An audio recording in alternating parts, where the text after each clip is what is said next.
Então, muito bom dia a todos, aqueles que ainda não tive a oportunidade de cumprimentar pessoalmente. Eu quero continuar com este tema. Ainda não entrei propriamente naqueles 5 pontos que gostaria de falar, se calhar nem vai ser este ano.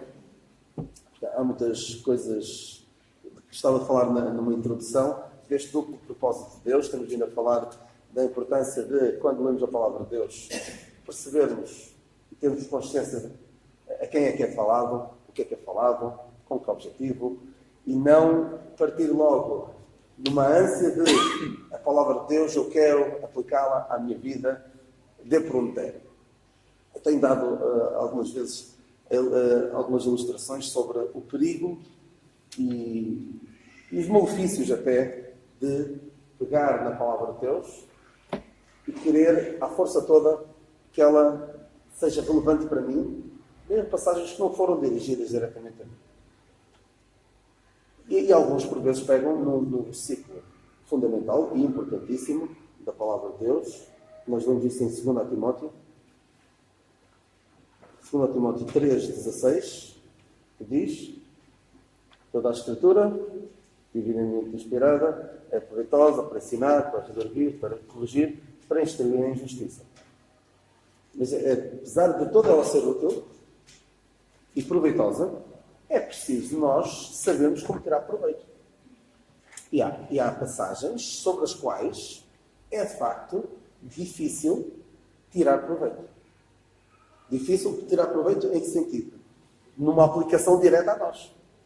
Tenho dito várias vezes que, eu agora não me lembro ao certo do capítulo, Deuteronômio 28, creio que é 28, fala daquelas maldições e das bênçãos do Senhor. Alguns que querem, à força toda, aplicar aquilo a nós. Que o Senhor vai abençoar-nos, se nós andarmos nos caminhos do Senhor, se o nosso país, alguns até dizem, se o nosso país está a ser castigado, está a ser investigado por catástrofes umas atrás das outras, porque o nosso país abandonou os caminhos de Deus, e depois citam Deuteronômio 28. Se há uma coisa que Deuteronômio 28 ensina para nós hoje, é que com Deus não se brinca. Deus promete uma coisa, Deus diz: se tu andares nos meus caminhos, eu irei abençoar-te, mas se tu não andares nos meus caminhos, eu irei amaldiçoar-te e irei enviar estas pragas e coisas terríveis. A dada altura, não sei se é em Deuteronômio 28 ou numa passagem paralela em Números, em que o Senhor diz que vocês vão comer a carne dos vossos filhos. Fala mesmo disso. E aí, eu não tenho aqui bem presente a passagem, mas aí, se vocês forem ver aquelas notinhas, que eu não falei mal delas, aquelas notinhas aqui embaixo, disse que por vezes relacionam passagens que não estão verdadeiramente relacionadas. Aí, nessa passagem, remete para uma passagem que provavelmente alguns não conhecerão. No tempo do profeta Eliseu, havia um rei ímpio, e a dada altura há uma mulher que chama pelo rei e diz que Samaria estava cercada, e esta mulher diz: ó rei, acalme-me, porque ontem eu falei com a minha vizinha e nós combinámos comer o filho dela ontem, comer o meu filho ontem, e hoje íamos comer o dela. E ela agora escondeu o filho. E esta passagem está relacionada com a passagem de Deuteronômio 28, em que Deus prometeu, ameaçou: se vocês não andarem nos meus caminhos, vai chegar o dia em que vocês vão comer a carne dos vossos filhos. Com Deus não se brinca, de facto. Deuteronômio 28 ensina isso claramente. E há de quem quer zombar de Deus. A Bíblia diz também em Gálatas 6, não erreis, Deus não se deixa escarnecer. Então, há passagens que nós não podemos ir diretamente querer aplicá-las. Alguns dizem que toda a Escritura tem aplicação para nós. Eu tenho dificuldades em aplicar algumas passagens à minha vida. Devia aplicar mais da palavra de Deus à minha vida, sim. Mas não é todas as passagens. E então eu costumo dar esta ilustração. Imagina que eu sou especialista em guisar carne. Sinceramente, eu nem sei como é que se guisa carne. Não estou a ver como. Sei fazer outras coisas, mas só sei guisar carne de vaca. E eu, há carne que é boa para guisar, há carne que é boa para fritar, para assar, para cozer, o que seja. Mas eu só sei guisar. E então eu quero pegar em carne de vaca e fazer com ela aquilo que eu sei fazer, que é guisar. Poderei não estar a tirar o maior proveito dela. Pode até estar a fazer um mal. Se eu experimentar fazer um belo guisado de couro de vaca. Maravilha. Toda a vaca é proveitosa. Já há parte da vaca que são proveitosas para fazer sapatos, não é? Para fazer outro tipo de coisas que não comer. Eu tenho de, ao pegar na palavra de Deus, perceber qual é o propósito desta passagem. Se é dirigida a mim, eu devo procurar ver como aplicar à minha vida. Mas se é dirigida a uma nação que não a minha, a nação de Israel, devo tentar perceber o que é que, primeiro, perceber qual o intento do escritor com aqueles versículos, antes de querer aplicar à minha vida. Porque há muitas passagens que as pessoas pegam nelas, aplicam, e a aplicação, e nem sequer perceberam verdadeiramente o que é que está lá. Portanto, convém ter algum cuidado com este problema. Na semana passada falámos então sobre, em particular, dois pares de passagens que são muitas vezes misturados e dá confusão, e dá erro, e dá prejuízo para a obra de Deus. Na minha opinião, prejuízo para a obra de Deus. Que é passagens que são misturadas sobre o arrebatamento da igreja. Pessoas que leem em 1 Tessalonicenses 4, que fala do arrebatamento, e também 1 Coríntios 15, que fala do arrebatamento, e depois querem misturar com passagens de Mateus 24, que dizem respeito não ao arrebatamento da igreja, mas à vinda do Senhor para reinar. E como depois isso traz confusão, nomeadamente, qual é uma das grandes confusões que resultam daí? Quem é que se sabe dizer? Os sinais dos tempos. Não é? Ora, está a acontecer isto, é sinal que o Senhor está para vir. E é interessante que há uma música que, eu sinceramente, eu devia ter tido algum dia a coragem de ir à beira daqueles irmãos e dizer, olha, esta música não é mais adequada para vocês cantarem, mas uma música que um determinado grupo de jovens cantou várias vezes mesmo, muitas vezes nas reuniões de jovens. E tinha uma letra... Atenção, eram irmãos amados e que traziam o seu grupo de jovens para cantar nas reuniões de jovens, e eu não desprezo isso. Havia quem desprezasse e até escarnecesse um pouco, mas de maneira nenhuma. Se alguma vez o fiz, não estava correto.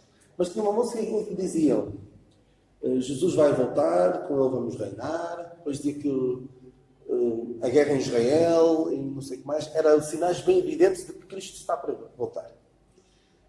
E não é.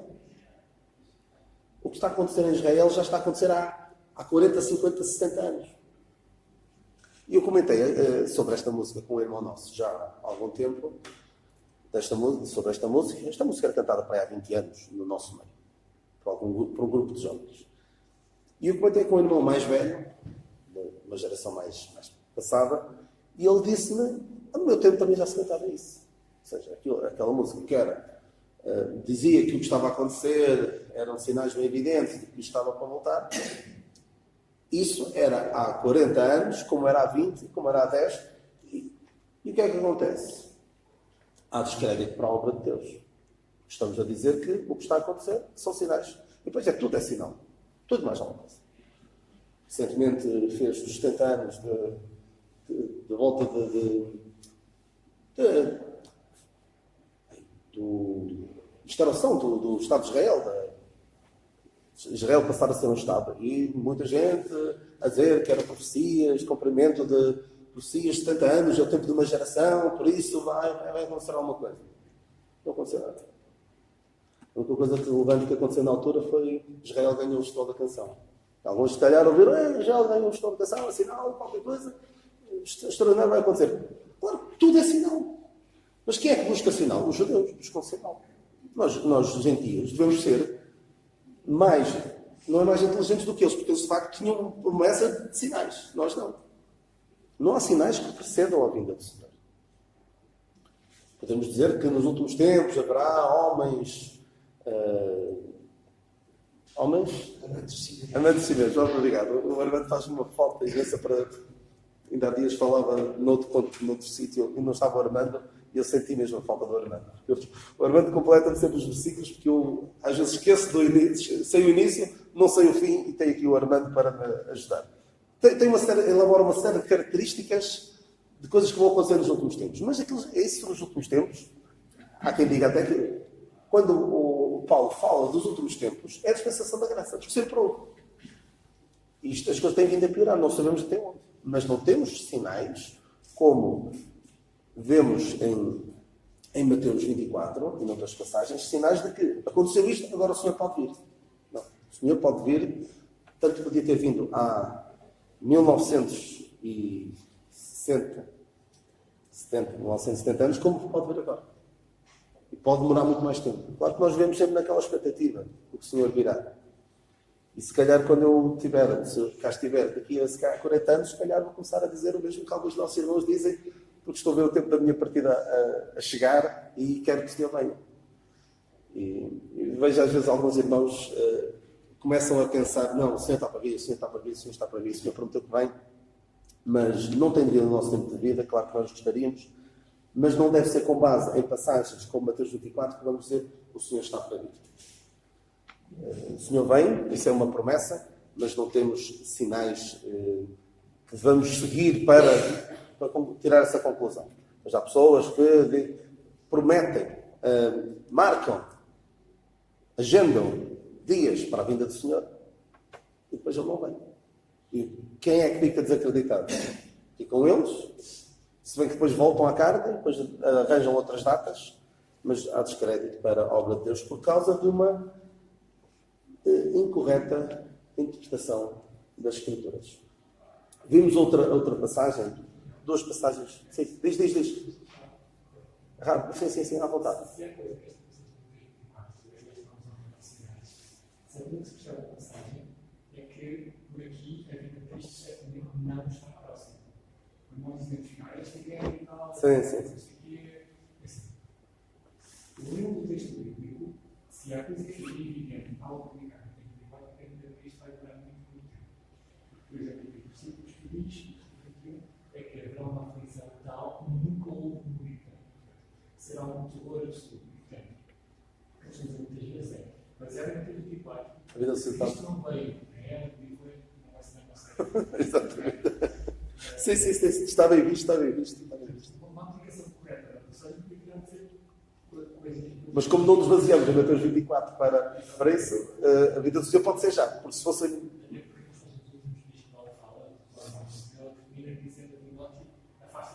Portanto, se estivesse num horizonte de 100, 200, milhares de anos, seria indicável. Claro. Bem observado, obrigado.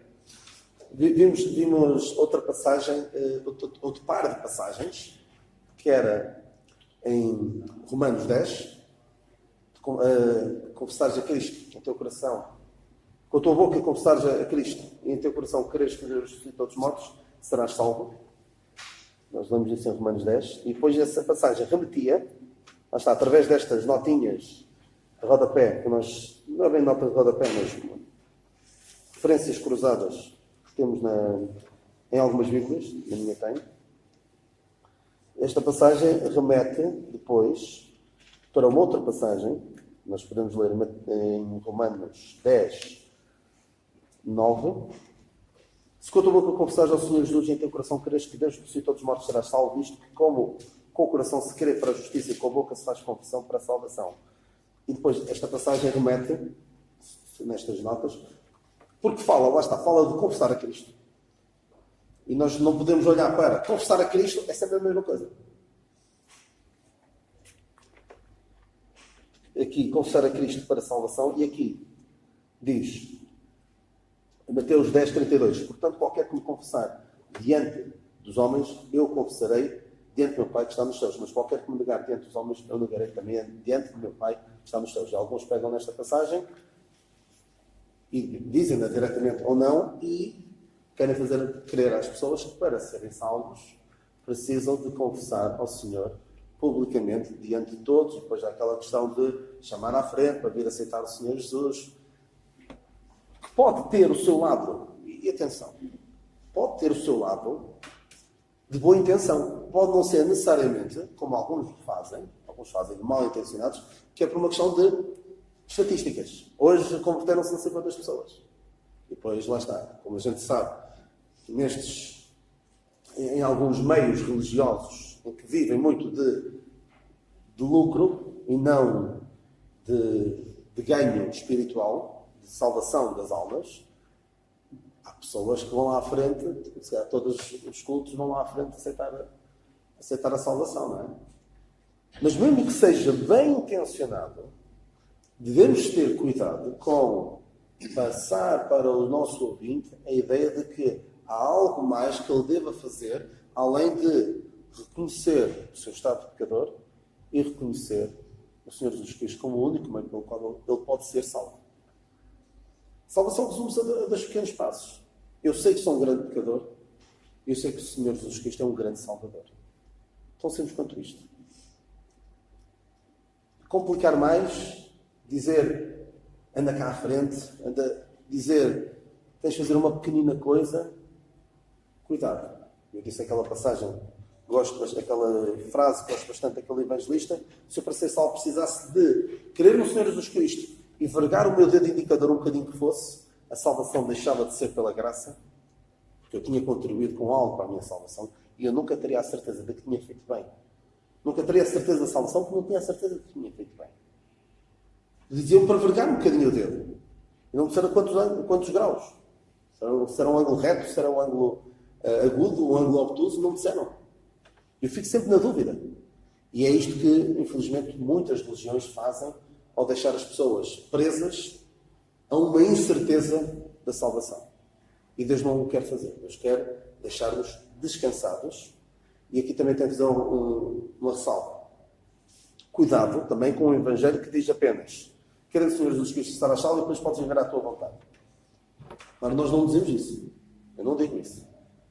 Eu gosto de ler a passagem toda, lá está, não é isolar os versículos que me interessam, de Efésios 2, começa por descrever o estado de depravação do homem, e depois no versículo 8 diz: pela graça sois salvos por meio da fé, isto não vem de vós, é dom de Deus, não vem das obras, para que ninguém se glorie, porque somos feitura sua, criados em Cristo Jesus para as boas obras, as quais Deus preparou para que andássemos nelas.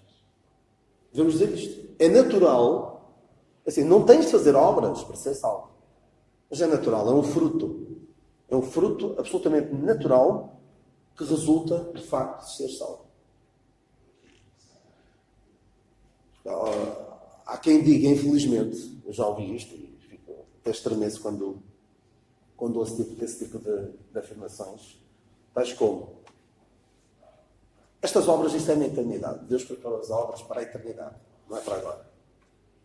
Basicamente, agora pode ser, continuar a ser o miserável que eras, estás salvo e todos os teus pecados são perdoados, portanto, força, vive. Vive dessa forma, vive à vontade. Claro que as pessoas não dizem exatamente isto, mas ao dizerem que as boas obras são para a eternidade, ou quando dizem, como também já ouvi, que não deve haver, não é necessário que haja uma diferença na vida do crente e do descrente, então eu fico assim um pouco incomodado.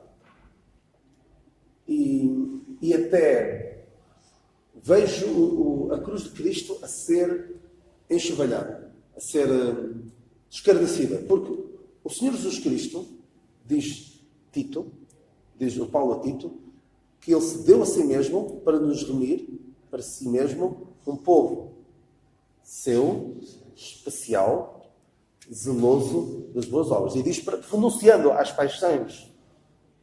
Como é que diz? Vou ler agora. Eu li parte. Eu já disse este versículo todo aqui uma vez. Renunciando. E vamos neste presente século sobre e justo e piamente aguardando a bem-aventurada esperança e o aparecimento da glória do grande Deus em nosso Senhor Jesus Cristo, qual se deu a si mesmo por nós, para nos remir de toda a iniquidade e purificar para si um povo seu especial, zeloso de boas obras. Portanto, eu não vou nesta história de estou salvo, agora posso viver à vontade. Isto é sinal de que há fortes razões para pensar se verdadeiramente creste. Uma pessoa que crê verdadeiramente, que reconhece o seu estado de pecador, reconhece que o Senhor Jesus Cristo morreu na cruz pelos seus pecados e aceita esta bendita obra de salvação, não vai a seguir viver de qualquer maneira. Eu tenho comparado isto a uma pessoa que, eu tenho que ter cuidado como digo, embriagava-se muito, uma pessoa que se embriagava muito, e que acabou por desenvolver uma cirrose, o seu fígado estava completamente destruído, e conseguiu um novo. E o que é que ele foi fazer a seguir? Voltou à vida antiga. Beber. O que é isto? Não uma ingratidão de todo o tamanho. Uma falta de reconhecimento por alguém que tinha morrido e deixou o fígado. Teve uma segunda oportunidade. E alguém que crê verdadeiramente no Senhor Jesus Cristo, é salvo verdadeiramente, é inconcebível que tenha prazer numa vida de pecado. Não consigo conceber isso. Mas não é dizer, olha, tu agora crês e vais viver certinho e direitinho, porque senão, olha que eu não sei. Senão podes perder a salvação. Que é também que alguns dizem. Baseando-se também em Mateus 24, que diz o quê? Mateus 24, que é que diz? Que é uma passagem que muita gente pega para advogar a possibilidade de uma pessoa perder a salvação. Que é aquele que perseverar até ao fim será salvo. E não é nada sobre isto. É sobre aquele que perseverar até ao fim, na grande tribulação, será salvo e não passará pela grande tribulação incólume. É o que eu creio. E entrará no reino sem morrer. Ora bem, algum pensamento? Alguma coisa que queiram dizer? Não? Ainda sobre a questão da evangelização. Como é que devemos evangelizar? Hoje em dia é cada vez mais difícil nós apresentarmos o Evangelho da Salvação, porque há uma falha grave nas pessoas, que é o não compreenderem, não aceitarem o seu estado de pecador, porque de facto o diabo tem conseguido uma grande vitória, ou destruir quase por completo a noção, a consciência de pecado nas pessoas. O pecado hoje é glorificado, o pecado hoje é glorificado. Há meses inteiros para celebrar o pecado do orgulho, não é? Pride Month, que é o mesmo, ou seja, vamos celebrar o orgulho.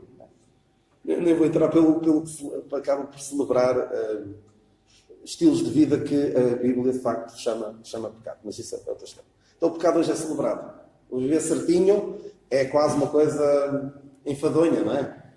Há uma frase bastante interessante, uma senhora que já partiu para a eternidade, que dizia assim, foi uma feminista daquelas mulheres que nos anos 60 e 70 contribuiu largamente para esta mudança de mentalidade por parte das mulheres. Este feminismo que... Há um feminismo bom, não é? O feminismo da mulher não deve apanhar do marido, as mulheres devem ter as mesmas oportunidades, mas depois houve uma segunda onda de feminismo em que as coisas entraram por um terreno bastante prejudicial, na minha opinião. Então esta mulher dizia, ela escrevia na revista Cosmopolitan, e dizia assim, as mulheres bem comportadas vão para o céu. O que também não é bem verdade, não é? Mas ela dizia assim, as mulheres bem comportadas vão para o céu. Mas as mulheres mal comportadas vão a toda a parte. Isto é um apelo a uma vida de dar lugar à carne, dar lugar aos prazeres. Infelizmente, torna-se cada vez mais difícil nós anunciarmos o Evangelho da Graça de Deus. Então, quando temos a oportunidade, devemos ser claros, objetivos. Não injetar elementos que adulterem a mensagem gloriosa da graça de Deus. Porque há alguns que vos inquietam e transtornam o Evangelho de Deus. Quem é que disse isso? Paulo disse aos Gálatas. Alguns que os inquietam e transtornam o Evangelho. cuidado com pôr alguma coisa. A mensagem mais gloriosa que o mundo alguma vez conheceu é a mensagem da graça de Deus. Não vamos complicar. Não vamos incluir coisas que não estão lá. Não vamos incluir coisas como eu falei na semana passada, mesmo no fim, arrepende e deixa os teus pecados. E depois crê no Senhor Jesus Cristo. Cuidado. Cuidado com dizer a alguém, primeiro, põe a tua vida bem e depois crê no Senhor Jesus Cristo. Isso é confundir raiz com fruto. Alguém que confunda raiz com fruto não percebe muito do cultivo das árvores, não é? O que é o fruto? O fruto da salvação é uma pessoa não querer pecar. Querer deixar a vida de pecado. Não é a raiz da salvação. A raiz da salvação é aquilo que o Senhor Jesus Cristo fez. E quando nós queremos naquilo que o Senhor Jesus Cristo fez, na sua morte e ressurreição, somos salvos. Mas uma consequência natural, um fruto da salvação é nós não queremos voltar à vida de pecado. E não o contrário. Não é deixa os teus pecados e depois querer no Senhor Jesus Cristo. Para poder ser salvo. Cuidado com a forma como as coisas são apresentadas. Porque depois há pessoas que ouvem e ficam convencidas das coisas de uma determinada forma.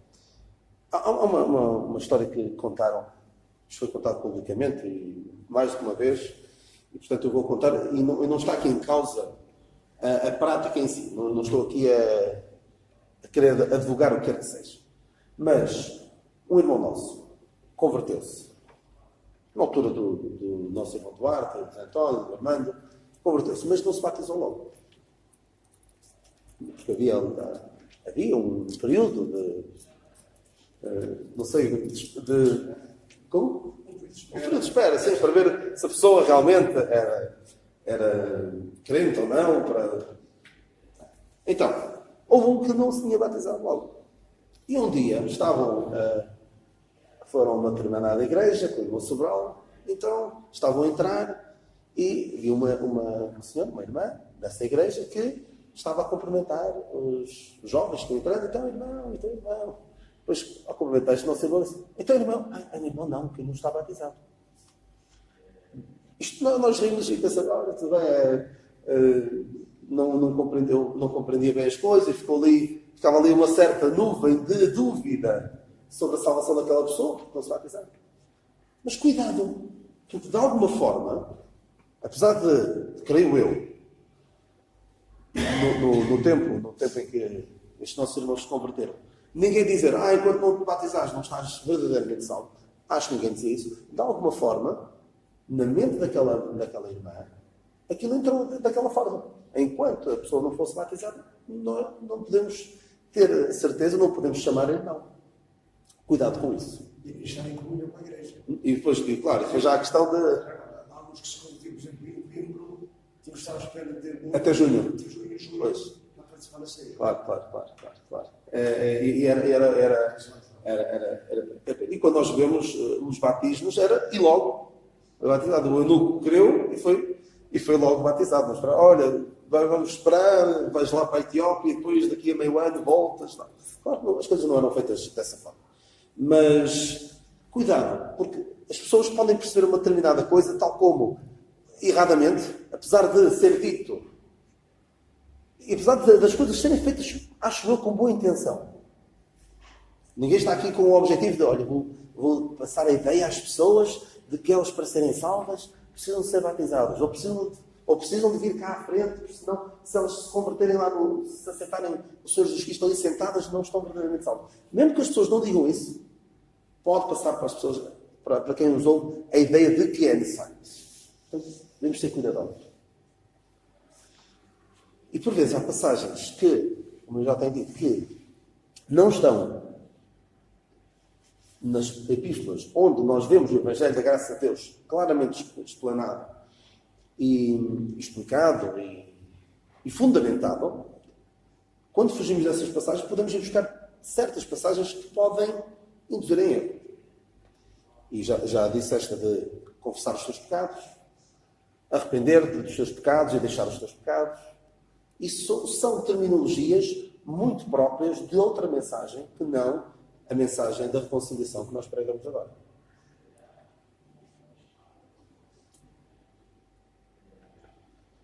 E estava aqui à procura de outra coisa. Desculpa.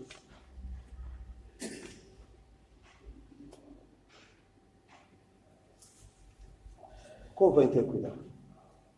Está em causa a salvação eterna das almas. E se nós não formos cuidadosos e, mesmo bem intencionados, colocarmos elementos fora da dispensação da graça, podemos estar a corromper o Evangelho. E só Deus sabe se as pessoas se salvam ou não. Mas devemos ser cuidadosos porque estamos a lidar com algo muito sério. Eu há algum tempo escrevi uma frase sobre aquilo que alguns poderiam dizer àquela pergunta, responder àquela pergunta do carcereiro de Filipos. O carcereiro de Filipos pergunta o que é necessário que eu faça para ser salvo. E Paulo e Silas respondem o quê? Acho que toda a gente sabe, não é? Crer em Senhor Jesus Cristo e serás salvo tu e a tua casa. Mas alguns, infelizmente, poderiam responder, claro que não respondem a isto. Mas eu vou tentar juntar aqui numa pequena frase vários chavões que por vezes as pessoas dizem ou fazem passar a ideia de que é necessário para que sejam salvos. Então, o que é necessário que eu faça para me salvar? Arrepende-te, deixa os teus pecados. Ora a Deus confessando e pedindo perdão pelos teus pecados. Pede a Deus que te faça seu filho e venha morar em ti. E deves confessar a Cristo publicamente como Senhor da tua vida, sendo batizado por imersão no nome do Pai, do Filho e do Espírito Santo. Isto é complicado. Isto é complicar ao máximo. Isto é ligar o complicómetro do plano da salvação ao máximo, injetar coisas que não são para a presente dispensação, como ser batizado para perdão dos pecados, como confessar a Cristo publicamente, e também confundir raiz com fruto. Por exemplo, o perdão dos pecados. Precisamos de pedir a Deus para nos perdoar os pecados. Isto está no Evangelho que Paulo prega. Diz, pede a Deus que perdoe os pecados. Isto é algo que Deus nos dá, mesmo sem nós pedirmos. Vimos quando Paulo prega o Evangelho, ele diz, basicamente, crer. Porque a Bíblia diz, Deus é justo e justificador daquele que crê. Aquele que não pratica, mas crê naquele que justifica o ímpio. É? Basta crer. Portanto, não vamos estar aqui a injetar elementos do reino na graça, ou elementos de legalismo na graça, mesmo bem intencionados, devemos ter muito cuidado. Eu não estou aqui com isto a dizer, esqueçam lá, acabaram-se as mensagens de evangelização sobre o filho pródigo. Acabou. Não há mais. Não vou dizer isso. Não vou dizer isso. Acabaram-se as mensagens de evangelização sobre João 3:6. Não há cá mais disso. Não vou divulgar isso, nada disso. Mas devemos ter cuidado. Da forma como apresentamos, e como apresentamos o Evangelho da Graça de Deus, temos cuidado de não injetar elementos de legalismo, da lei ou do reino nesta mensagem, sob pena de adulterar de forma irremediável. Sobre João 3:16 e outras passagens, devemos compreender que essas passagens, não, na altura que foram ditas, e a quem foram ditas, não queriam dizer aquilo que nós hoje fazemos que elas digam. Não é? Já tem sido várias vezes dito, e algumas pessoas não gostam muito, ficam incomodadas, por exemplo, 3:16, uma passagem que lhes diz muito, e possivelmente alguns converteram-se a ouvir João 3:16. Mas quando diz, e lá está, e volto àqueles que vão longe demais, claramente longe demais, que dizem que aqueles que se converteram com base em João 3:16 não estão verdadeiramente salvos. Isso é uma parvoíce, sinceramente. Mas o que é que acontece com João 3,16. Deus amou o mundo de tal maneira que deu o seu Filho unigênito. Aquela passagem não diz nada sobre a morte do Senhor Jesus Cristo. Deu o seu Filho unigênito para ir à cruz, não diz nada para ir à cruz. Naquele tempo, aqueles que criam no Messias, no Senhor Jesus Cristo, como sendo o Messias prometido, eram salvos. O seu Filho unigênito, para todo aquele que nele